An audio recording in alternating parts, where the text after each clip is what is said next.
C'è qualcosa di inquietante e profondamente umano nelle interviste di Kemper.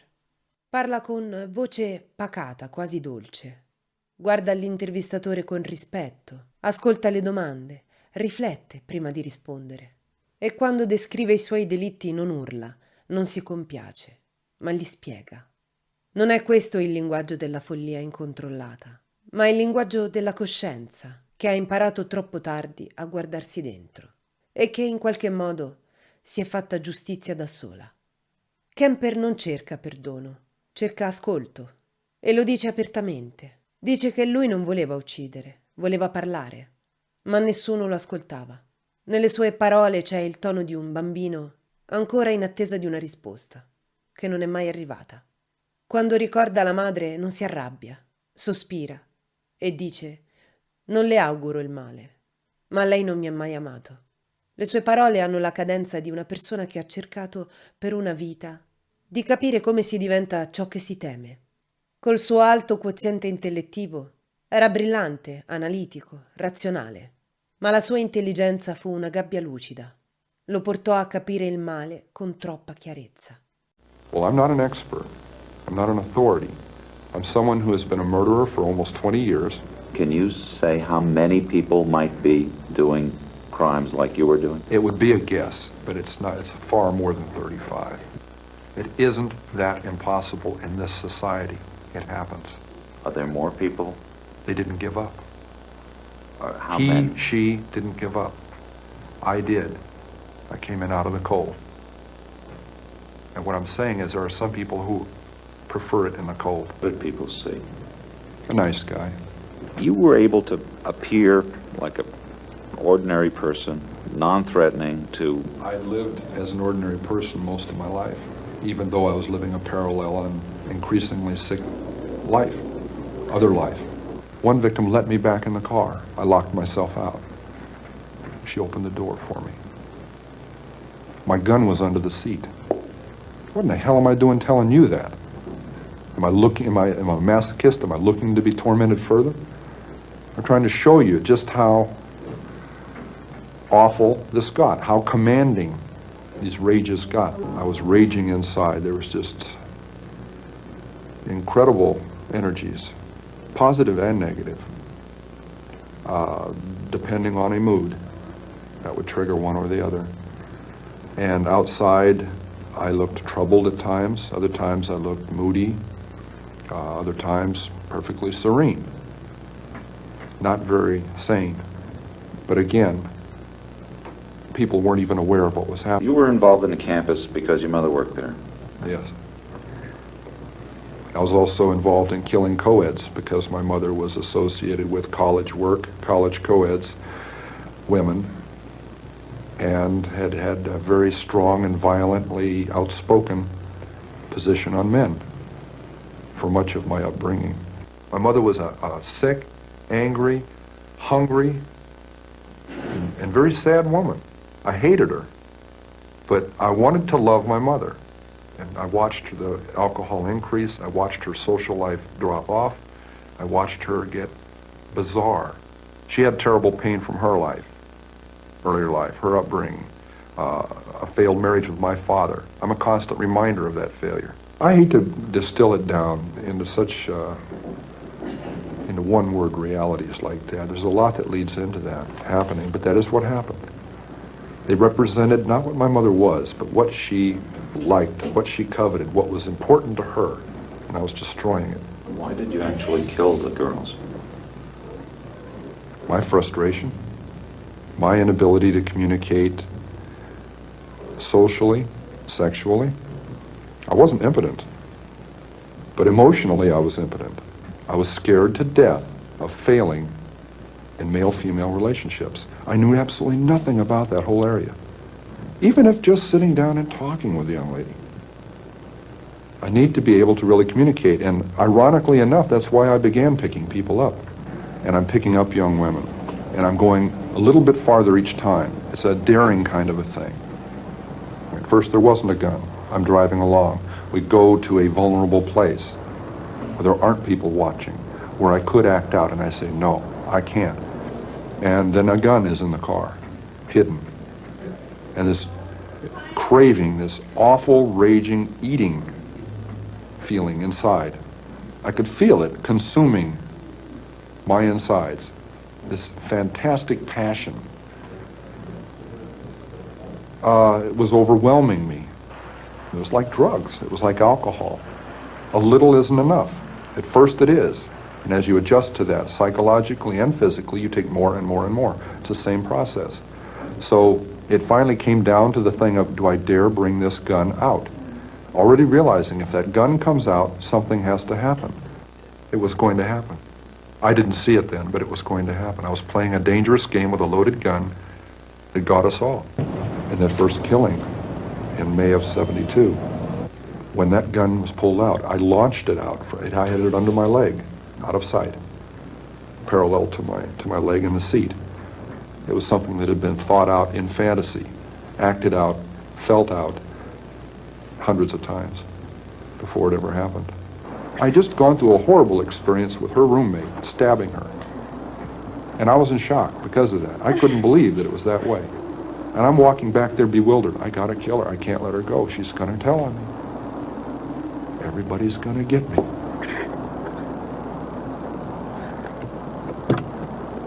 She sees the blood on my hands. What are you doing?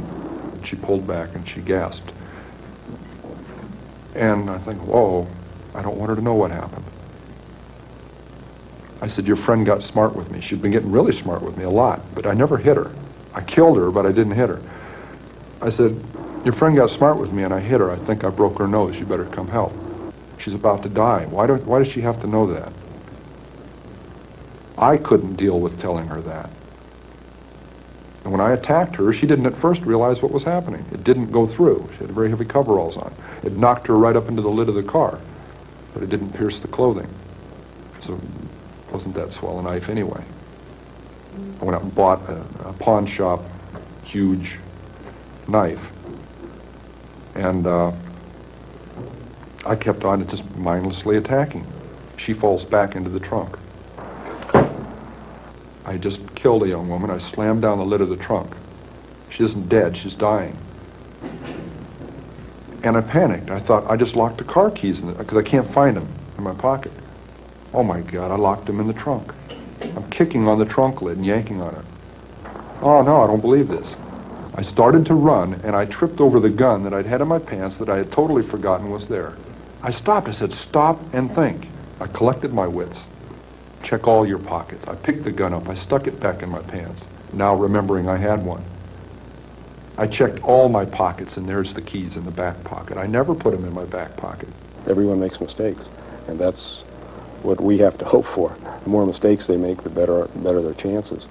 I thought I was pretty slick, and went and tripped all over myself. That first 2 murders, the first 24 hours, there were 3 clear times I should have been busted, and I wasn't. Because 3 different individuals or 3 different groups of people got scared and minded their own business and looked the other way. My mother worked at the campus, and I had an A sticker on my car, and obvious access day or night to the campus. I was picking up some very lovely young women. You know what we were talking about as we're driving around? Almost as often as not, this guy that's going around doing this stuff. And the second they started talking that, they didn't realize it, but they were getting a free ride. You know, but they'd be telling me all about this guy, and they're comparing notes and speculating on what he looks like, how he carries himself, why he's doing this stuff, telling me about it. So how come they get in a car with somebody at that time? She judged me not to be that guy. I didn't look like it. It was getting easier to do. I was getting better at it. I was getting less detectable. I started flaunting that invisibility, severing a human head, 2 of them, at night in front of my mother's residence, with her at home, my neighbors at home upstairs, their picture window open, the curtains open, 11 o'clock at night, the lights are on. All they have to do is walk by, look out, and I've had it. Why did you keep the heads? Why did you cut them off, and why did you keep them? Something out of my childhood. I could put it on an incident. I mean, my father chopping the heads off of our 2 pet chickens, and my mother insisting that I eat them for dinner. You know, we could say it was something that simple. I don't think it was. Now, my dad heads out back with a hatchet, I got on my bike and I tried to stop it, I remember that. I got on the bike, rode around the block. I was crying.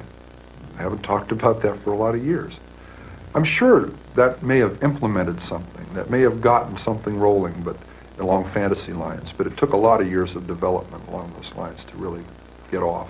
But how are you able to, in 1 minute, have someone's head in your hands, and very shortly thereafter... Living through a fantasy, however that would relate to that severed head.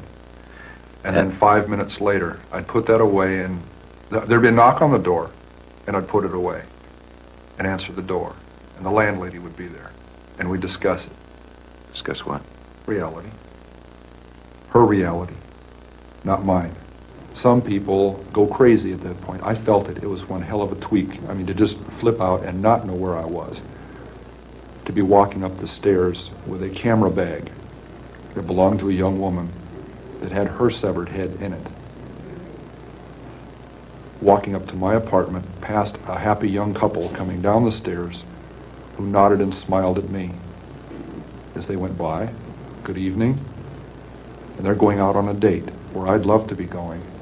And I'm aware of both of these realities, and the distance between those two is so dramatic, so amazing, so violent, that really, I could feel the wheels squeaking inside.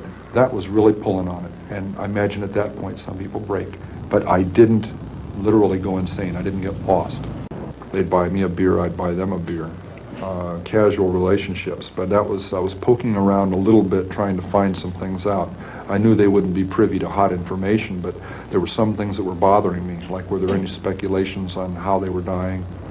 How did you get the knowledge to outsmart the police? Watching television, believe it or not. Got some tremendous insights into not just the gimmicks, the actual things, the tidbits that you would pick up from their procedures, but the mechanics behind that, the logic behind it, was I would not allow myself to walk into even a potential trap of behavior. And one of those was talking about those crimes too much to people, initiating conversations about that. There was a memorial service for 2 of the victims. Yes. Were you tempted to go? Yes. But I'd seen one too many episodes of one too many crime shows where that is one of the available resources for clues. Tracking down the attenders, one man taking pictures of the people there to eliminate as potential suspects. some police department, now they actually came to your house to pick up a handgun. Sheriff's representatives. One of the detectives was upset because he heard I had a .44 Magnum pistol and was a convicted man. He came to take the gun away, and it was on he and his sergeant detective. They were staking out the wrong house. It was across the street, and I'm playing around with the car, standing next to the gun in the trunk. They come over and ask me about, excuse me, sir, do you know who lives in this house across the street here? Well, that house was 609 Harriet. You cross back over to this side into 609 Ord, and they were looking for me and didn't even know that, see what I mean? Bad news. Well, at any rate, we walk into the house to have them ask my mother about this other house, and I'm saying, hey, which 609 are you looking for? And they said, are you Ed Kemper? Yes. And it goes on. And I needed to find out what they were looking for, the murder weapon, the .22 automatic, or the .44 Magnum, and I don't want to advertise that I've got a whole bunch of guns. So I made a comment to divine between the two. And I said, yes, quite a little gun, isn't it? And he retorted, a .44 Magnum, I hope so. And I said, whew, okay, because that loaded .22 was under the front seat and guaranteed me an arrest right on the spot. And .44 was in the trunk. I forgot that. I took them in the house. We went into my bedroom, and the closet doors open, and I have a high-powered rifle with a scope on it. I had the personal effects and identification of the last two co-eds that had been murdered about 2 months before, right next to the guns in the closet, in a box. Could he have seen it? No, but when he arrested me for having all those guns and went through the rest of the closet looking to see if there were any pistols or anything else, he couldn't have helped notice a purse, a book bag, and co-ed ID inside of those belonging to their two latest murder victims. I back up and said, oh, excuse me. I just remembered, so And instantly he responds to what I'm saying. My hand moves. Back we go outside, and he's still thinking, boy, this is a really nice and helpful guy here. It was springtime. It was April. And for 2 months I hadn't killed. And I said, it's not going to happen to any more girls. It's got to stay between me and my mother, and I can't get away from her. We're still fighting. She's still belittling me. I'm like a puppet on a string, and I entertain her. She knows all my buttons, and I dance like a puppet with that pain. And it had even gotten physical, to where I had physically grabbed her and thrown her onto her bed, trying to emphasize a point that I was threatening to kill her. So here I pick up these two young ladies in Berkeley on Ashby Avenue. One has flowers in her hand, petite little dolls. They're in granny dresses, and they're hitchhiking, a couple of real experts. I want to see how together I am, if I can resist this temptation. And they get in my car. They want to go one way. I know they need to go the other. If they go the way they're insisting on, we're headed right back out to where the first two co-eds were murdered. And I'm saying to myself, oh my God, all I got to do is relax, and they'll take me to their death. I've got the gun in the car, the same one I've been doing it with. I insisted. As gently as I could, I took them where they needed to go, to their college. That was 1 week before I murdered my mother. I said, she's got to die, and I've got to die, or girls like that are going to die. And that's when I decided I'm going to murder my mother. I knew a week before she died, I was going to kill her. And she went out to a party, she got soused, she came home, went to sleep. I was woken up by that, came out. I walked up to her bed. She's laying there reading a paperback, as many thousands of nights before. And she said, oh, I suppose you're going to want to sit up all night and talk now. Shit. And I looked at her, I said, no. I said, good night.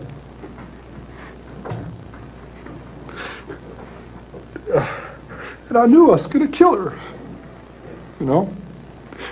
And I was so cold, it's so hard. And that's the first time in 10 years I've looked at it that way. I mean, that intensely, that honestly. It hurts.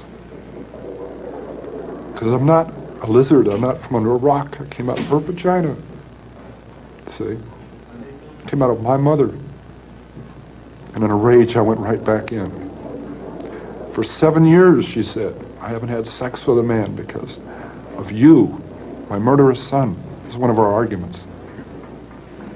I cut off her head, and I humiliated her corpse. I said, there, you know, a 6 young woman dead because of the way she raises her son and the way her son is raised, the way he grows up. And what's her closing words? I suppose you want to sit up all night and talk. God, I wish I had.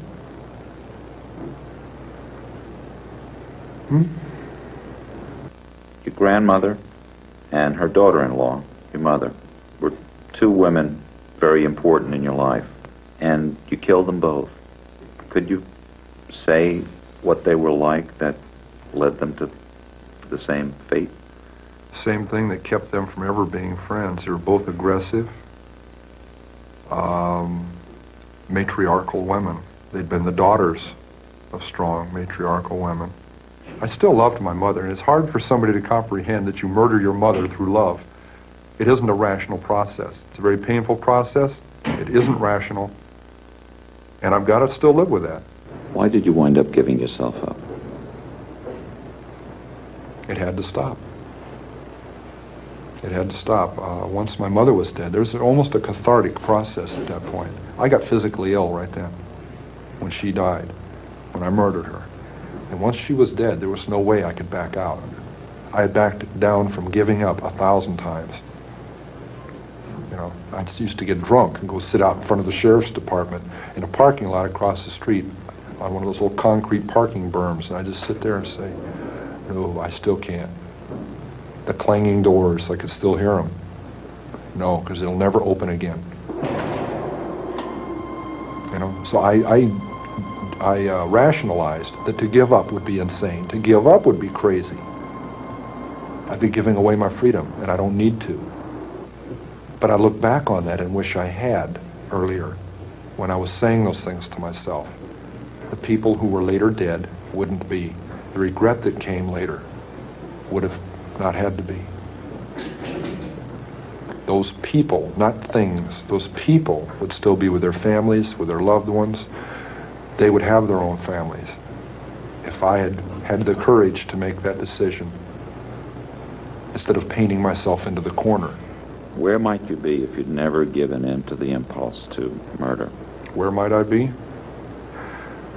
If my parole had been successful, I believe I'd be married, I'd have children, I'd be heading toward my first grandchildren.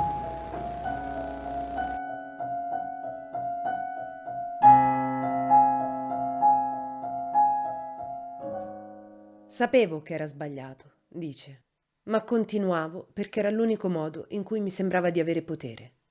Il suo pensiero è costantemente doppio, razionale e allucinato, lucido e distorto. Parla di sé come un oggetto di studio, non di un essere umano, come se solo l'analisi potesse dargli la distanza sufficiente per non precipitare. Ciò che colpisce, soprattutto nelle sue interviste più tarde, è la sua estrema consapevolezza del danno fatto, ma non cerca giustificazioni, cerca significato. Io le ho distrutte, dice, tutte loro, e so che nessuna parola può riportarle indietro. C'è una qualche forma di empatia tardiva in lui, non redentrice, ma riflessiva, una comprensione del dolore non sentita prima, ma studiata, analizzata e riconosciuta con spaventosa lucidità.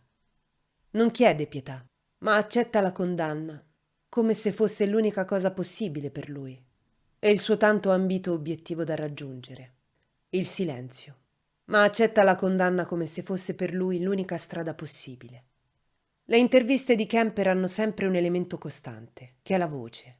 Il suo tono è calmo, profondo, controllato, ma ogni parola è una lotta per restare umano. Non è la voce di un predatore, ma quella di un uomo che ha imparato a nominare troppo tardi ciò che lo abitava. Quando racconta della madre dice: lei mi parlava e io la sentivo dentro anche quando taceva. Dopo la sua morte, per la prima volta nella casa c'era silenzio. Questa è forse la sua frase più rivelatrice. Il silenzio per lui non fu pace, fu il suono della colpa. Riascoltare Kemper oggi non è un esercizio morboso, ma uno specchio disturbante dell'animo umano, quello che non ci fa comodo vedere, che nessuno si augurerebbe di vivere. Mostra cosa succede quando il dolore non trova parola, quando la mente costruisce logiche perfette per nascondere ferite che nessuno ha mai curato. Dentro la calma del suo parlare si sente ancora il bambino di 9 anni chiuso in cantina, che immagina un mondo migliore, dove qualcuno finalmente lo ascolti. Solo che quando quel qualcuno lo ascoltò davvero, era ormai troppo tardi. Stava raccontando la morte, i suoi omicidi.